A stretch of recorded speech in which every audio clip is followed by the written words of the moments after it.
안녕하세요. 하루 필수 말씀 충전 하필 큐티 조정환입니다. 오늘 함께 나눌 하나님 말씀은 요한복음 13장 18절에서 30절까지 말씀입니다. 나는 너희 모두를 가르쳐서 하는 말이 아니라 나는 내가 택한 사람들을 안다.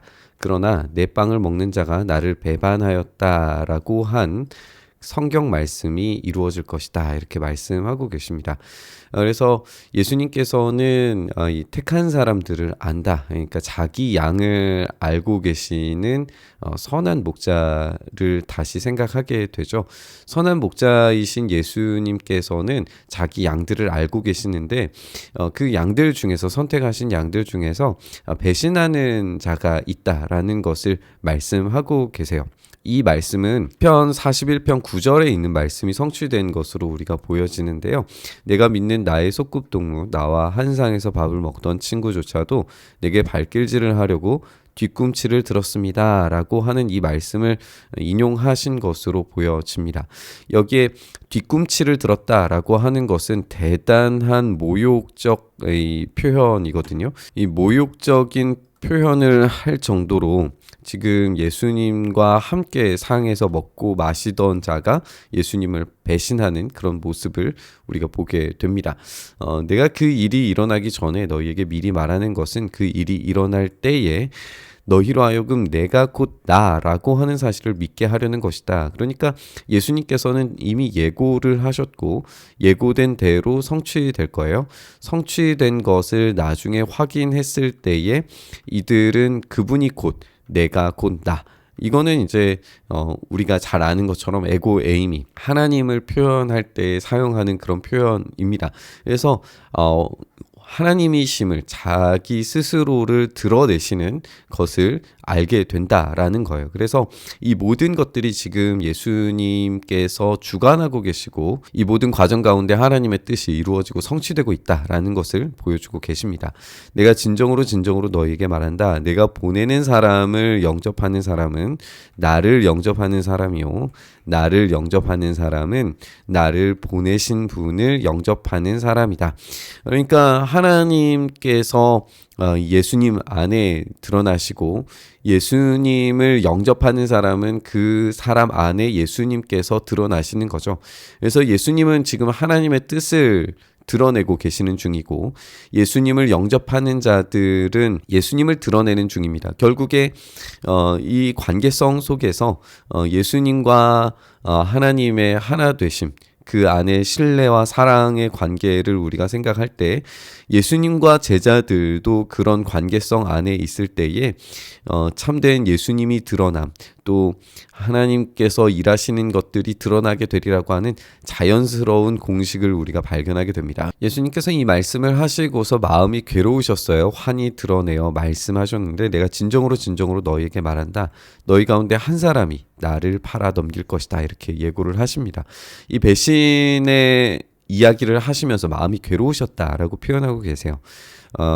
다른 학자들은 지금 이 마음이 괴로우셨다라고 하는 표현 자체가 겟세마네의 고뇌를 반영을 하고 있고 예수님께서 십자가와 배신의 잔 앞에서 이 혐오감과 고뇌를 느끼시는 온전한 인성을 가지신 분이다라는 점을 강조한다라고 이야기를 하고 있습니다. 예수님의 마음속 깊숙이 있는 이런 불쾌감, 또 영적인 동요들, 이런 것들이 드러나고 있는 것이고 배신의 사건을 예고하고 계시는 과정 가운데에서 제자들은 여전히 어떤 방식으로 또 무슨 일이 일어나고 있는지에 대한 철저한 무지가 드러나고 있다는 걸 확인하게 됩니다. 제자들은 예수님께서 누구를 두고 하시는 말씀인지 몰라서 서로 바라다 봤어요. 제자들 가운데 한 사람, 곧 예수님께서 사랑하시는 제자가 예수님의 품에 기대어 앉아 있었다, 이렇게 되어져 있어요. 이제 구글에서 찾아보기만 하더라도 이 전통적인 로마의 저녁 식사 장면을 이렇게 검색을 해보면 기대고 누워서 식사하는 모습들을 다 찾아볼 수가 있습니다. 이런 식으로 누워서 식사를 하는 것이 일반적으로 로마식 식사, 그리스 로마식 식사라고 볼 수 있는데 유대교에서도 이런 식사가 일반적이었다라는 증거들을 우리가 찾을 수가 있어요. 그래서 이런 장면을 좀 함께 생각을 하면서 이 기대어 있는 모습을 생각을 하면 오늘 본문에서 등장하는 예수님과 또 이 사랑하시는 제자 또 유다 그리고 베드로의 위치를 좀 한번 생각을 해볼 수 있어요. 예시를 들어서 이 장면이 뭐 그런 장면은 아닙니다만 지금 여기 있는 이 인물이 기대어 누워 있는 자리에서 지금 앞 사람이 약간 이제 왼쪽에 힘을 주고 있고 오른팔이 이제 자유롭게 사용이 되고 있죠. 그때 이제 조금만 더 가까이 기대게 되면 이 품 안에 가슴에 기대게 되는 것을 우리가 볼 수가 있는데 그러면 이제 우리가 생각할 수 있듯이 이 자리에 예수님께서 계실 수 있었고 사랑하시는 제자가 여기 있었을 거예요. 그리고 훨씬 더 이제 또 중요한 자리에 이 반대편 방향에 오른손을 들어서 줄 수 있기 때문에 가장 가까운 사람이 이제 가룟 유다라고 생각이 될 수 있습니다. 이 사랑하시는 제자가 베드로의 눈짓을 보게 돼요. 그러면 눈짓을 볼 수 있는 자리는 바로 이 건너편이죠. 그래서 여기 건너편에 있는 베드로가 눈짓으로 야, 그 사람이 배신하는 사람이 누군지 좀 알아봐라 라고 그렇게 이야기를 한다면 지금 여기에 사랑하시는 제자가 앉아 있고 예수님이 계셨다면 여기에서 이제 조금 더 가까이 기대서 이렇게 몸을 기울이면은 얼마든지 조용히 이제 대화할 수 있잖아요. 아주 은밀하게 대화를 할 수 있었을 텐데 그렇게 은밀하게 대화를 하면 여기 이 사람들은 알지 못해요. 그리고 둘이 이야기하는 것을 이 바깥에 있는 가룟 유다도 제대로 듣지 못했을 겁니다. 그런 가운데서 이제 대화를 하게 되면 두 사람만이 알 수 있는 어떤 신호가 생기게 되겠죠. 그게 오늘 장면의 이야기라는 생각을 하면서 읽으시면 될 것 같아요. 읽어보면 예수님께서 이 말씀을 하시고 나서 괴로우셔서 이제 말씀하시는 나를 팔아 넘길 것이다 라고 하는 이야기를 듣고 제자들이 혼란스러워하죠. 그래서 예수님께서 누구를 두고 하신 말씀인지 몰라서 서로 바라다 봤어요. 제자들 가운데 한 사람, 곧 예수께서 사랑하시는 제자가 예수의 품에 기대어 있었어요. 시몬 베드로가 그에게 고갯짓을 해서 누구를 두고 하시는 말씀인지 여쭈어보라고 했어요. 그러자 그 제자가 바싹 가슴에 기대어서 주님 그가 누구입니까? 라고 조용히 물은 거예요. 그러면 이제 다른 사람들은 거의 듣지 못하는 상태인 거죠. 예수님께서 대답하시기를 내가 이 빵 조각을 적셔서 주는 사람이 바로 그 사람이다 라고 말씀하세요. 그리고 그 빵 조각을 적셔서 시몬 가룟의 아들 유다에게 주셨어요. 이 장면이 우리가 아까 본 그 그림으로 하면은 충분히 이제 설명이 되는 그림입니다. 여기서 예수님께서 지금 시몬 가룟의 아들 유다에게 빵 조각을 주시는 게 마치 어떤 예수님께서 사랑의 표현이 아니라 어떤 심판의 표현이라고 볼 수 있는가라는 질문이 생길 수 있잖아요. 게다가 이 빵 조각을 받자 사탄이 그에게 들어갔다라고 묘사하고 있기 때문에 지금 이 빵의 의미가 무엇인가에 대해서 생각을 하게 만드는 것 같아요. 실제로도 이제 어떤 학자들은 사탄이 들어가는 마술적 떡 조각이라고 폄하하기도 하고 사탄적인 성례전이라고 보는 사람들도 있었어요. 그런데 이런 생각은 우리가 가질 수가 없고 고대 중동 연회에서 주인이 손수 맛있는 음식을 적셔서 손님에게 건네는 것은 우정과 명예를 나타내는 가장 특별한 은총의 표시였어요. 그렇기 때문에 지금 직접 빵 조각을 적셔서 주시는 이런 과정은 우정의 표시 또 사랑의 표시라고 보는 것이 옳습니다. 그리고 우리가 아까 살펴본 것처럼 지금 이게 공개적으로 이야기하시는 게 아니라 두 사람 간의 대화라고 생각을 했을 때 시몬 가룟 유다는 이걸 내가 배신하는 사람이구나로 받아들이는 게 아니라 우정과 사랑의 표시로 받아들이는 게 정상적인 반응이에요. 그럼에도 불구하고 사탄이 그에게 들어갔다라고 하는 거죠. 그것은 이 유다에게 예수님께서는 끝까지 우정과 사랑으로 대하시는 것이고 유다가 스스로의 선택에 의해 사탄에 조종받는 그런 모습을 우리가 볼 수 있는 겁니다. 예수님께서는 이 모든 것들을 다 알고 계셨고 아시는 중에 벌어지는 일이에요. 사탄도 그 예수님의 아심 가운데 속에서 지금 일하고 있을 뿐입니다. 뉴비기는 이것이 유다를 향한 예수님의 사랑의 궁극적이자 마지막 행위라고 그렇게 평가를 하고 있는데요. 그렇게 예수님께서 마지막까지 우리가 이 장면을 시작할 때 끝까지 사랑하셨다라고 하는 표현을 13장 1절에서 함께 살펴봤었는데 예수님께서 유다조차도 끝까지 사랑하신 거죠. 그런데 유다는 스스로의 선택에 의해서 이 사탄의 음성을 듣고 사탄의 일들을 하는 것을 보게 되는 겁니다. 그때 예수님께서 유다에게 이제 말씀하세요. 내가 할 일을 어서 해라. 그런데 거기 앉아 있는 사람들 가운데 아무도 예수님께서 그에게 무슨 뜻으로 그런 말씀을 하셨는지 알지 못했어요. 그러니까 우리가 아까 살펴본 것처럼 지금 다른 누구도 알지 못해요. 지금 하시는 제자와 예수님과만 나눈 대화였다는 걸 여기서도 다시 확인할 수가 있죠. 그래서 아무도 알지 못했는데 그 이유에 대해서 이제 생각을 한 게 유다가 돈자루를 맡고 있었기 때문에 명절에 일행이 쓸 물건을 사라고 하셨거나 또는 가난한 사람들에게 무엇을 주라고 말씀하신 걸로 생각했다라는 거예요. 유다는 이 돈을 가지고 이 물건을 살 수 있는 능력도 있었고 가난한 사람들에게 물질을 나누는 일들을 할 수 있었어요. 그리고 이 우정과 사랑에 대한 반응으로 예수님께 회개하며 돌아올 수도 있었겠죠. 그런데 유다는 빵 조각을 받고 나서 곧 나가서 이 예수님을 배신하는 일을 하게 됩니다.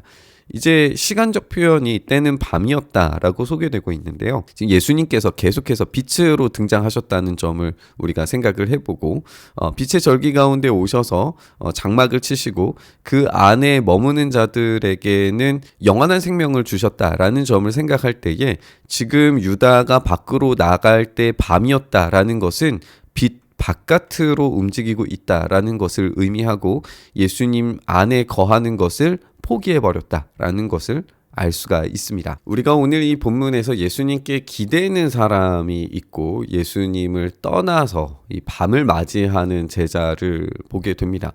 그런데 여기에서 우리가 예수님께서 알고 계시는 그 알을 생각할 때에 예수님께서 이들을 끝까지 사랑하셨다라는 점을 결코 놓쳐서는 안 됩니다. 이 유다조차도 예수님께서 끝까지 사랑하심으로 알고 계셨지만 빵을 떼어주시는 그런 모습, 끝까지 우정과 사랑을 표현하시려고 하셨다라는 점을 우리가 묵상해 봤으면 좋겠습니다. 유다조차도 마지막까지 기회가 있었고 예수님을 선택할 수 있었지만 그는 밤을 향하여 나아가게 됩니다. 여기서 완전히 대비되는 제자가 예수님께 기대어서 그 지식을 나누는 그런 모습을 우리가 보게 되는데요. 우리도 마찬가지인 것 같습니다. 예수님께 기댈 때에 우리는 예수님이 하시는 일들에 대한 물론 다 알고 있지 못하지만 그 예수님의 일하심에 대한 그 길들을 찾아가는데 우리 주님께서 함께 하시고 동행하시고 끝까지 주님께서 주님 되심을 보여주시리라고 하는 기대를 가질 수 있는데 예수님으로부터 멀리 떠나게 되면 그때부터는 정말 칠과 같은 암흑을 밤을 맞이할 수밖에 없다는 사실을 생각하게 되는 것 같습니다. 오늘 우리의 삶이 밤과 같은 상황에 놓여져 있다면 이제 반대로 예수님께 의지하고 기대어서 참된 빛 가운데 나아가는 우리의 삶이 되었으면 좋겠습니다. 이렇게 오늘 말씀 묵상하시면서 주님께 의지하고 의탁하는 그런 삶 살기를 선택하고 또 바라는 오늘 하루가 될 수 있었으면 좋겠습니다. 우리 말씀 묵상하시면서 기도의 자리로 나아가시죠. 주님, 그렇습니다. 우리가 주님께 기대는 삶, 주님 안에 머무는 삶 살 수 있기를 간절히 바라고 소망합니다. 그런 인생 허락하셔서 주님의 뜻 안에 머무는 우리의 삶 되게 하시고 그 참된 빛을 경험하는 우리의 삶 되게 하여 주시옵소서. 그 일을 우리 가운데 행하시기를 간절히 바라고 소망하며 우리 주님 예수님 이름으로 기도드리옵나이다. 아멘. 안녕하세요. 하루 필수 말씀 충전 하필 큐티 조종환입니다. 오늘 함께 나눌 하나님 말씀은 요한복음 13장 1절에서 17절까지 말씀입니다. 오늘 본문은 이 13장 1절에서 17절까지 말씀인데요. 우리가 이 말씀을 먼저 나누기 전에 이 구조에 대해서 한번 생각을 해보고 넘어갔으면 좋겠어요. 이 구조를 따르면 가운데 이 정 가운데에 있는 본문이 포도나무와 가지에 대한 이야기가 되고, 원을 우리가 보면은 이제 예수님께서 발 씻겨주심, 세족식의 이야기가 등장을 하고, 예수님의 기도가 등장을 하게 되죠. 이게 이제 바깥 원을 이루고 그 가운데로 들어갈 때에 이제 예수님께서 말씀하시는 이 성령에 대한 이야기들, 그리고 하나됨에 대한 이야기들, 이런 것들이 등장하고, 예수님께서 곧 떠나실 거다라고 하는 이야기들이 이제 반복적으로 중첩되어서 나오는 것을 보게 돼요. 그래서 정 가운데 이 포도나무와 가지에 대한 설명을 중심으로 해서 오늘 이 예수님의 강화 전체가 구조가 이루어져 있다라는 것을 볼 수가 있습니다. 결국에 포도나무와 가지라고 하는 주제를 향하여서 나아가기 때문에 포도나무와 가지가 어떻게 하나 되는가를 보여주게 되는 거잖아요.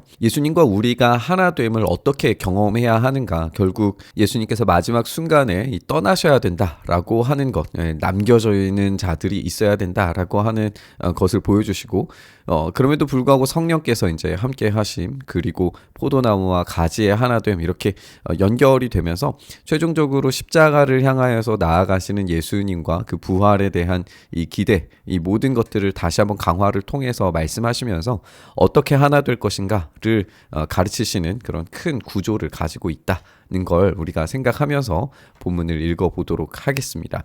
6월절 전에 예수님께서는 자기가 이 세상에서 떠나서 아버지께로 가셔야 할 때가 된 것을 아시고 세상에 있는 자기의 사람들을 사랑하시되 끝까지 사랑하셨다라고 이렇게 되어 있습니다. 끝까지 사랑하셨다라고 하는 것은 물론 시간적인 측면에서 예수님께서 십자가를 지셔서 마지막 순간이 될 때까지 사랑하셨다라는 의미가 되기도 하겠지만, 또 한편으로는 최고의 사랑을 주셨다라고 해석하는 것도 무리가 없을 겁니다. 그러니까 예수님께서 가지고 계시는 최고의, 최선의, 그리고 끝까지 절대 포기하지 않는 그 사랑으로 사랑하셨다라는 것을 우리가 보게 됩니다. 이들이 아무리 배신하더라도, 이들이 아무리 예수님을 모른 척 하더라도 끝까지 사랑하심으로 말미암아 최고의 사랑을 이 십자가를 통해서 보여주셨다라고 하는 의미입니다. 저녁 먹을 때에 악마가 이미 시몬 가룟의 아들 유다의 마음속에 예수를 팔아넘길 생각을 불어넣었다라고 하면서 이제 불길한 예시들을 계속해서 남기게 되죠. 이것을 통해서 예수님께서 어떠한 죽음을 당하실 것인가에 대한 이야기로 계속 이야기는 이어지게 될 겁니다. 우리가 잠깐 나눈 것처럼 예수님과 하나됨에 대한 주제를 이야기하게 될 텐데, 예수님과 하나되지 못한 자의 예시도 우리가 함께 발견하게 되죠. 예수님께서는 아버지께서 모든 것을 자기 손에 맡기신 것과 자기가 하나님께로부터 왔다가 하나님께로 돌아간다는 것을 아시고 잡수시던 자리에서 일어나셔서 겉옷을 벗고 수건을 가져다가 허리에 두르시게 됩니다. 우리가 이 상황을 살펴볼 때 그 당시에 이제 배경을 좀 더 생각을 해보면 유대 종들에게조차도 요구해서는 안 될 만큼 비천한 이방인 노예나 여성들의 일이었다라고 그렇게 이야기를 합니다. 이런 행동을 하시는 것 자체가 이해가 되지 않는 일이었던 거예요. 주인이 서서 시중드는 종들의 역할을 취하심으로써 즐거움의 중심에서 벗어나는 극적인 역할의 이 변환을 만들어내셨다라는 것을 보여줍니다. 잔치의 주인이신 분께서 직접 종이 되셔서 발을 씻겨주시는 거죠. 대야에 물을 담았다가 제자들의 발을 씻기시고 그 두른 수건으로 닦아주시게 됩니다. 겉옷을 벗고 수건을 허리에 두르시고 발을 씻기시는 이 과정을 통해서 이것이 어떤 의미를 가지는가를 추적을 해볼 수가 있는데, 지금 예수님께서 요한복음 10장에서 양들을 위해서 자기 목숨을 버리신다라고 하는 표현을 사용하신 적이 있었는데, 여기에서 겉옷을 벗다라는 이 동사가 이렇게 자기의 것을 내어놓는다라는 표현으로 이제 바꾸어서 쓸 수 있기 때문에 겉옷을 벗는 행위, 그래서 직접 종의 자리로 내려가는 것이 목숨을 내어줌과 연관이 되어져 있다. 그래서 예표적인 행위다라는 것을 알려주고 계십니다. 그래서 이 세족식 자체가 가지고 있는 어떤 행위적 측면이 아니라 이것이 가지고 있는 구원적 의미에서 주님께서 직접 목숨을 내어주시는 것, 그만큼 끝까지 사랑하셨다라고 하는 점에 강조점이 있는 행동이셨다라는 것을 우리가 생각을 해봐야 합니다. 시몬 베드로의 차례가 되어서 베드로가 예수님께 말하기를 주님께서 내 발을 씻기시렵니까? 예수님께서 그에게 대답하시기를 내가 하는 일을 지금은 내가 알지 못하지만 나중에는 알게 될 것이다 라고 말씀하시면서 베드로가 예수님께 이렇게 말해요. 아닙니다. 내 발은 절대로 씻기지 못하십니다. 그러자 예수님께서 내가 너를 씻기지 아니하면 너는 나와 상관이 없다라고 말씀하세요. 지금 발을 씻겨주시는 행위가, 이 겉옷을 벗으시는 행위가 종이 되심 그리고 목숨을 내어주심과 연결되어져 있다라는 것을 참고할 때에 이것을 베드로가 알지 못하고 있지만 나중에는 이것에 대한 참된 지식이 생기게 될 거다라는 거잖아요. 우리가 계속 요한복음의 주제 중에 하나가 이 무지에 대한 이야기를 나눠왔었는데 이 무지가 밝히 알게 되었을 때에 예수님의 그 계획과 섭리에 대해서 이들이 참된 지식이 쌓여졌을 때 발을 씻겨주시는 행위가 종이 되실 뿐만 아니라 목숨까지 내어주시는 것이었구나는 것을 깨닫게 될 거라는 거죠. 그러자 시몬 베드로는 예수님께 이렇게 답변을 해요. 주님, 내 발뿐이 아니라 손과 머리까지도 씻겨주십시오 라고 이야기를 합니다. 그래서 예수님께서 이미 목욕한 사람은 온몸이 깨끗하니 발 밖에는 더 씻을 필요가 없다. 너희는 깨끗하다. 그러나 다 그런 것은 아니다. 이렇게 말씀하고 계세요. 여기서 우리가 생각할 수 있는 것이 이미 목욕한 사람은 온몸이 깨끗하다라는 것이 우리 주님께서 제공하시는 구원의 효력이 단 한 번에 완전하게 완벽하게 성취되는 것이다 라고 하는 점을 알 수 있죠. 하지만 그것으로 끝나는 것이 아니라 일상에서 먼지 묻은 발을 씻는 지속적인 회개와 지속적인 의존도 필요하다라고 하는 점을 우리가 생각하게 됩니다. 우리 주님께서는 직접 종이 되셔서 목숨을 내어주심으로써 그 구원을 완성하셨고 우리는 그 구원의 기쁜 감격을 가지고 이 산을 넘는 복음의 행진을 해야 되는데 이 복음의 행진 가운데에서 우리는 여전히 발에 묻은 먼지들과 더러움들이 있을 수 있다는 것이고 그것을 지속적으로 종과 또 예수님을 닮은 모습으로 그렇게 섬기고 나아가는 모습으로 지속적인 회개와 의존을 통하여서 주님께 나아갈 때 주님께서 이 깨끗한 모습으로 구원을 제공해 주시리라 라고 하는 걸 우리가 생각하게 되죠. 예수님께서 제공하시는 근본적인 정결은 단회적인 사건이라는 것과 일상의 이 회개와 의존의 사건은 지속적으로 일어나야 된다라는 것을 우리에게 알려주고 계십니다. 여기에서 예수님께서는 자기를 팔아넘길 사람을 알고 계셨기 때문에 너희가 다 깨끗한 것은 아니다라고 그렇게 말씀하셨다라는 점에서 예수님께서 지금 이 구원에 대한 효과와 효력에 대해서 무지하셨거나 능력이 없으셨다라고 하는 것이 아니라 모든 것을 알고 계시고 그 모든 상황들을 제어하시고 결국에는 이 종이 되셔서 자기 목숨을 내어주시는 것을 하나님 아버지께서 계획하시고 준비하신 대로 지금 진행하고 계신다라고 하는 점이 계속해서 강조되고 보여지고 있는 걸 보게 됩니다.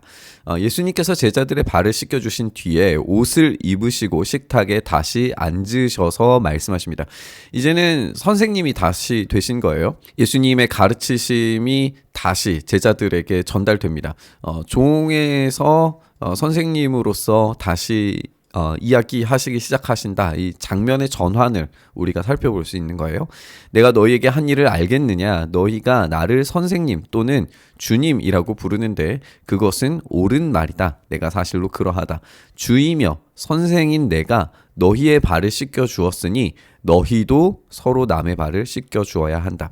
여기서 핵심이 뭐냐면 크신 분께서 직접 자기의 생명을 내어주시는 사랑을 주었다면 그분의 제자이자 주님이라고 부르는 예수님의 종들은 당연히 생명을 내어주는 사랑만큼이나 사랑을 남들에게 베풀어야 한다라고 하는 것을 보여줍니다.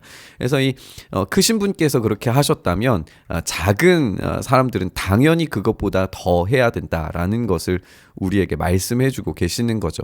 내가 너희에게 한 것과 같이 너희도 이렇게 하라고 내가 본을 보여준 것이다 라고 말씀하고 계세요. 여기서 우리가 주의해야 할 것은 무엇이냐면, 그래서 이 세족식이 예수님께서 말씀하시는, 예수님께서 보여주신 어떤 율법의 행위처럼 생각할 수 있느냐라고 하는 거예요. 우리가 이 지점에서는 예수님께서 이것을 어떤 행위적 측면에서 계속해서 발을 닦아주라라고 하시려는 것은 분명히 아니다는 것을 지적을 해야 될 겁니다.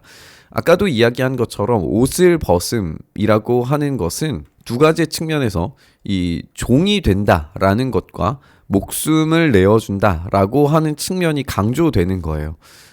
그러니까 이 세족식, 내가 너희에게 한 것과 같이라고 하는 것은 서로가 서로에게 종이 되어주고 목숨을 내어줄 만큼 사랑하는 사랑을 보여주라라고 말씀하시는 것이지, 어떤 율법적으로 세족식을 해라라고 하는 의미로 지금 이걸 하시는 건 아닐 겁니다. 그래서 우리는 남을 우리보다 더 나은 존재로 생각하고 섬기고 또 사랑하는 존재가 되어야 된다라는 거예요. 내가 진정으로 너에게 말한다. 종이 주인보다 높지 않으며 보냄을 받은 사람이 보낸 사람보다 높지 않다. 아까도 이야기한 것처럼 이 큰 사람과 작은 사람의 이 비유를 생각을 했을 때에, 큰 사람이 했다면 작은 사람은 당연히 따라야 되는 거예요. 종이 작은 사람이죠. 주인보다 높지 않기 때문에 주인이 했다면 종은 당연히 해야 됩니다. 그리고 보냄을 받은 사람이 작은 사람이죠. 보낸 사람보다 높지 않기 때문에 보낸 사람이 지금 종이 되고 목숨을 바치면서까지 사랑한다면 작은 사람인 제자들은 당연히 종이 되어주고 목숨을 다한 사랑을 서로에게 보여주어야 된다라는 거죠.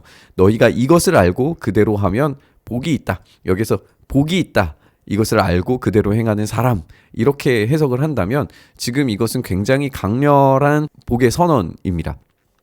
아는 지식에서 끝나는 것이 아니라 아는 지식을 삶으로 살아내어서 이 삶을 통해서 서로가 서로의 발을 씻겨주듯이, 그냥 단지 발을 씻겨주는 삶이 아니라 종이 되듯이 낮아지고 목숨을 버리듯이 사랑하는 그 사랑을 실천할 때에 주님께서 놀라운 복을 허락하신다라는 것을 우리에게 알려주고 계십니다. 우리가 함께 살펴본 것처럼 서로가 서로에게 그렇게 목숨을 다한 듯한 사랑을 실천할 때 우리 주님께서 복을 주시겠다라는 것을 말씀하고 계십니다. 그 복이 무엇이냐라는 점을 우리가 끝까지 이 본문을 통해서 살펴본다면, 처음 함께 나눴던 것처럼 포도나무에 붙어있는 가지가 되는 것, 그렇게 예수님과 영원한 하나가 됨을 경험한다라는 것이죠. 그랬을 때 영원한 생명을 공급받을 뿐만 아니라 열매를 맺게 되어져 있다라는 점도 우리가 생각해 보게 됩니다. 그러면 이 복의 정체가 결국 예수님으로부터 공급받는 그 생명, 열매라는 것을 알 수가 있죠. 오늘 우리가 이 본문 함께 묵상하면서 우리가 정말 다른 사람을 향하여서 목숨을 다한 그런 섬김의 자리에서 사랑할 수 있는 존재인가 한번 생각해 보게 됩니다. 그런 삶을 우리가 살지 못한다면 오늘 이 본문 앞에서 다시 한번 그 사랑을 살아낼 수 있기를 간절히 바라고, 또 그렇게 사랑할 때에 우리 주님께서 우리에게 그 놀라운 생명력과 열매 맺게 하심을 제공해 주신다라는 사실을 우리가 잊지 않았으면 좋겠습니다. 그렇게 우리가 섬기는 자리에서 아는 것에서 그치는 것이 아니라 실천하는 삶으로 나아가는 오늘 하루 될 수 있기를 간절히 바라면서 우리 묵상의 자리로 나아가시죠. 주님, 그렇습니다. 우리가 주님 안에서 이 사랑을 실천하게 하시고 이 사랑의 열매를 경험하게 하시고 주님께서 공급해 주시는 그 놀라우신 사랑을 얻는 우리의 삶 되게 하여 주시옵소서. 그렇게 우리의 삶 가운데 놀라운 은혜와 사랑을 제공해 주시길, 열매 맺게 하시길 간절히 바라고 소망하며 우리 주님 예수님 이름으로 기도드리옵나이다. 아멘.